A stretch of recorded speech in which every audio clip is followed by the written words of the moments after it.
Бүгінгі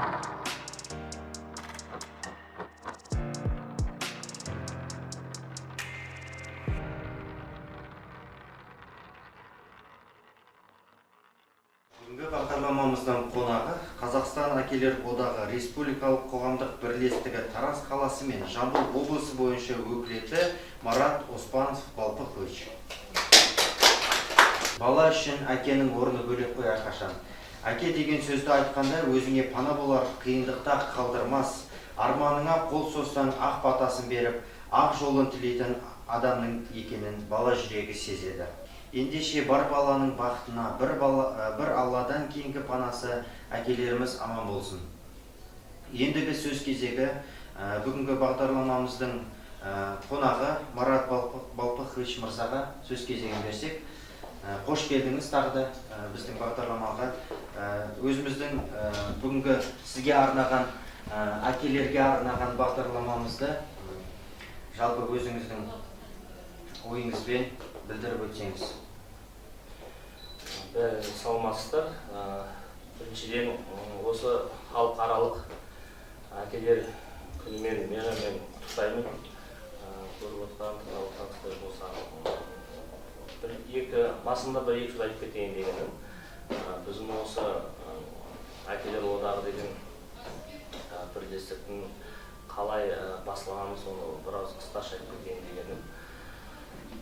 Ең біріншіден қазіргі заманда, қазіргі уақыттан осы әкелерге, ұл балаларға көп уақыт бұрындағыдай қазір бөлінбей кеткен. Соны біз екі ауыз айтып кетейін дегенім, өзім туралы қалай мен келіп отқаным осындай.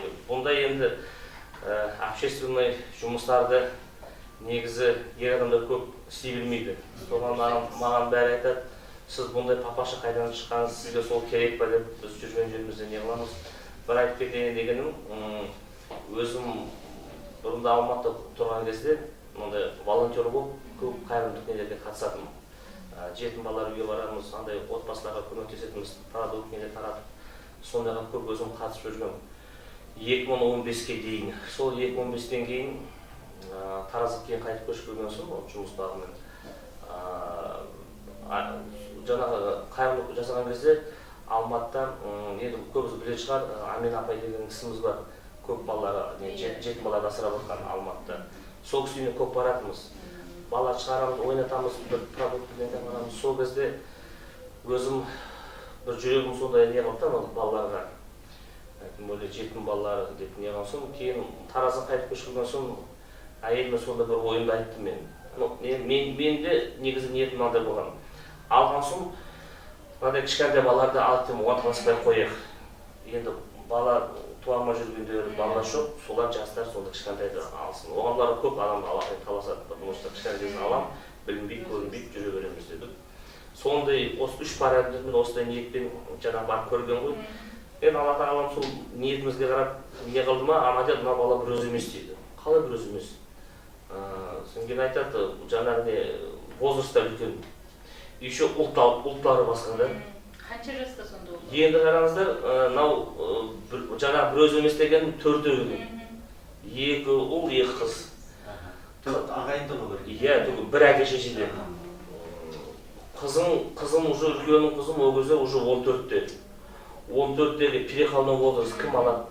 Негіз да? Аллах біледі, конечно, бірақ 14-тегі қыз переходной возраст. Ешкім ондағы жақын. Олар 2012-ге дейін болған. Біреу даже бұлай келіп бүйтіп қарамағанда, 4 баладан бір семьядан білесіздер енді ол. Ала бермейді. Содан кейін жаңағы 14-те, 12, 10 ең кішкентай қыз 8. Қыз 14, бала 12, бір бала 10, қыз 8. Ең кішкентай уже 8-де болған. Содан кейін мен көрдім бе үйге барып айттым әйеліме, ойланайықшы дұрыстап. Айтты, бопты, онда біз бір-екі ай әшейін гостевой алып келіп жүрдік. Суббота, воскресенье демалыс күні. Сонымен бір әкелдік, апардық. Сол бір әкелген өзі бізге жетті да. Олар аймақты ойланып жатыр, біз не жақта жылап жатырмыз. Содан кейін әйелім айтты, енді не болса Аллаға тәуекел етіп, енді көрейік алайық деп. Сол балаларды біз алдық. 2016-тан бері биыл уже 5 жыл болды.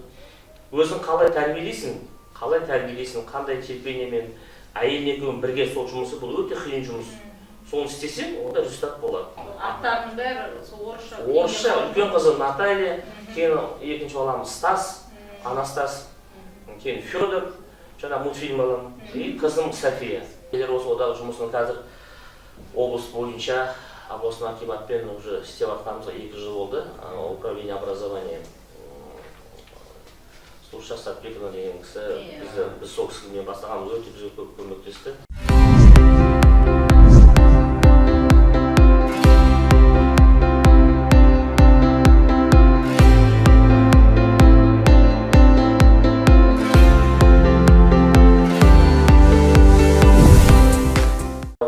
Щучинскта, прям Боровойда болды.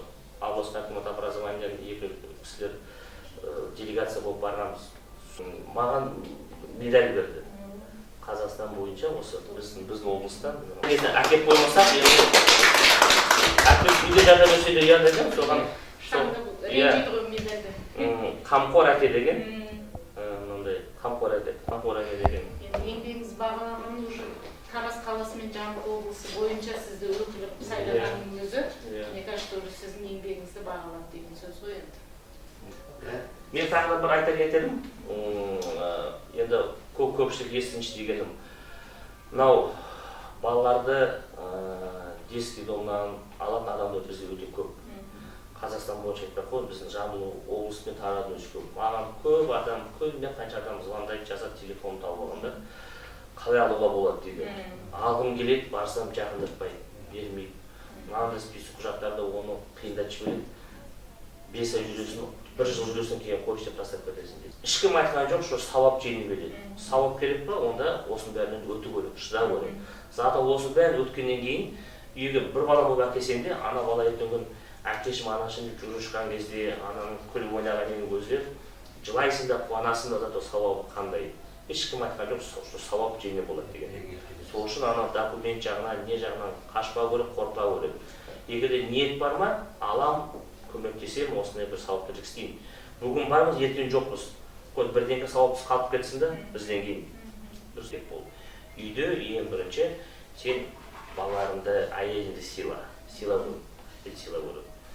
Әйелге шама келген ол еркек емес, балаларға көңіл болып, кейін айтатым, жаңағы бала-шаға мен әйеліңді уақыт бөліп, шығарып, қыдыртып, араласып, күліп ойнап, сонда болу керек. Әйтпесе мазар сияқты үй болып қалады кейін да.